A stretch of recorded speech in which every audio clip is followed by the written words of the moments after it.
आप देख रहे हैं सितारों का सफरनामा। हिंदी सिनेमा को 100 साल से ज्यादा हो गए हैं। 100 साल के सफर में कई पड़ाव हैं, कई मील के पत्थर हैं, कई नायक हैं, तो एक महानायक भी है। नायिकाएं हैं, खलनायक हैं, अलग अलग किरदार है, तो अलग अलग भूमिकाएं हैं जो पर्दे पर अमर हो गई। उन तमाम चेहरों में आज बात उस अलहदा चेहरा की, जिसकी कायनात का धुआं इतना बड़ा है कि उसे शब्दों में समेटना बहुत मुश्किल है।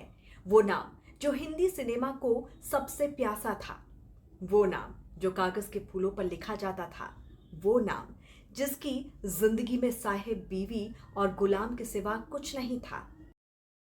50 से 60 के दशक में अपनी बेहतरीन फिल्मों के जरिए भारतीय सिनेमा को नया मुकाम देने वाले फिल्म मेकर गुरुदत्त भारतीय सिनेमा की बड़ी खोज हैं, भारतीय सिनेमा की धरोहर है, हिंदी सिनेमा की पुरजोर पहचान है। गुरुदत्त की जयंती को इस साल 9 जुलाई में 100 साल हो गए हैं। ये 100 साल गुरुदत्त की मिसाल के रंग में ढले हैं, उनके अद्भुत काम को याद कर आगे बढ़ रहे हैं। गुरुदत्त यानी वो शख्सियत जिसकी सिनेमाई जिंदगी में कई रंग हैं, लेकिन असल जिंदगी काले और सफेद रंगों की वजह से स्याह होती चली गई। आज बात गुरुदत्त की, जिन्होंने अपने करियर में वो शानदार फिल्मों की सौगात दी जो आज भी देखने पर कला, तकनीक और निर्देशन की ऐसी मिसाल पेश करती है जिन्हें देखकर लोग बस देखते रह जाते हैं। रंगमंच का ये जादूगर महज 39 की उम्र में दुनिया से रुखसत हो गया और छोड़ गया पीछे वो कहानियां, वो पहेलियां जिन्हें आज तक लोग सुलझा न सके। एक काबिले तारीफ फिल्म मेकर, अभिनेता, प्रोड्यूसर और राइटर होने के बावजूद गुरुदत्त ने 2 दफा अपनी जिंदगी को खत्म करने की कोशिश की थी। जिंदगी में सब कुछ होने के बावजूद एक बेचैनी, एक खालिश, एक खालीपन, एक इंतजार, एक कमी गुरुदत्त को भीतर तक कुरेदती रही। एक बेचैनी उनके भीतर उन्हें 2 बार सुसाइड करने पर मजबूर कर दी गई। गुरुदत्त एक ऐसे कलाकार थे जिन्होंने अपनी जिंदगी को सिनेमा का पर्दा समझा और पर्दे के किरदार में अपना अक्स देखा। उस किरदार में ही उन्होंने अपना सब कुछ झोंक दिया। पर्दे पर कुछ अद्भुत और अनोखा रचने की बेचैनी उनके भीतर थी। वो खुद में एक सिनेमा थे, वो खुद में एक इंडस्ट्री थे। साहिब, बीवी और गुलाम, प्यासा और कागज के फूल जैसी बेहतरीन फिल्में उस दौर में देने वाले गुरुदत्त की सोच वाकई बहुत अलहदा थी। 9 जुलाई 1925 के दिन गुरुदत्त का जन्म कर्नाटक के पादुकोण इलाके में चित्रपुर सारस्वत ब्राह्मण परिवार में हुआ था। तब उनका नाम वसंत कुमार शिवशंकर पादुकोण था। बाद में उनका नाम बदलकर गुरुदत्त कर दिया गया था। गुरुदत्त का बचपन कोलकाता में बीता। कोलकाता की एक कंपनी में उन्होंने टेलीफोन ऑपरेटर की नौकरी भी की, लेकिन उनकी नियति मुंबई थी। वो जल्द ही नौकरी छोड़कर मुंबई पहुंच गए। मुंबई में उन्हें प्रभात फिल्म कंपनी में काम मिल गया और इस तरह गुरुदत्त का हिंदी सिनेमा में सफरनामा साल 1946 में प्रभात स्टूडियो की एक फिल्म हम एक हैं से बतौर कोरियोग्राफर शुरू हुआ। 1945 में गुरुदत्त ने विश्राम बेडेकर की फिल्म लखरानी में छोटी सी भूमिका के साथ अपने अभिनय की शुरुआत की।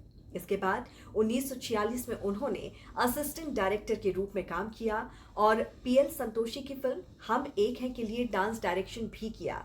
बतौर मुख्य अभिनेता गुरुदत्त की पहली फिल्म थी बाज, जो कि 1953 में रिलीज हुई।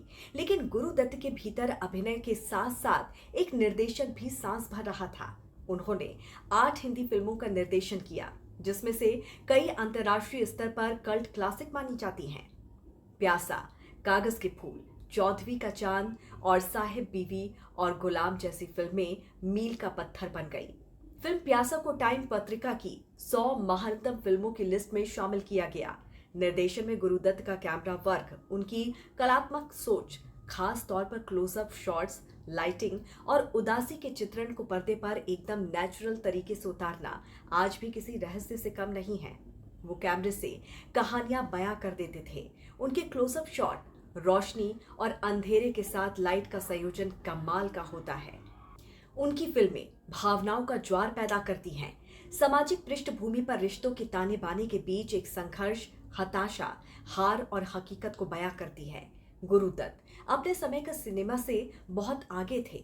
वो असली मिस्टर परफेक्ट थे। प्यासा फिल्म के क्लाइमेक्स सीन को उन्होंने 104 रीटेक के बाद फिल्माया था। प्यासा में ही मोहम्मद रफी के गाए सर्वकालिक हिट गीत ये दुनिया अगर मिल भी जाए तो क्या है और इसके फिल्मांकन की कोई जोड़ नहीं दिखता है। गायक से अभिनेत्री बनी गीता दत्त के साथ उनका विवाह हुआ था। गीता से उनकी मुलाकात फिल्म बाजी के सेट पर हुई थी। गीता भी गुरु दत्त के फिल्म निर्देशन की कायल थी। हालांकि शादी के बाद उनका रिश्ता लंबे समय तक नहीं चल सका और कुछ सालों के बाद वो दत्त को छोड़कर अपने 3 बच्चों के साथ अलग रहने लग गई थी।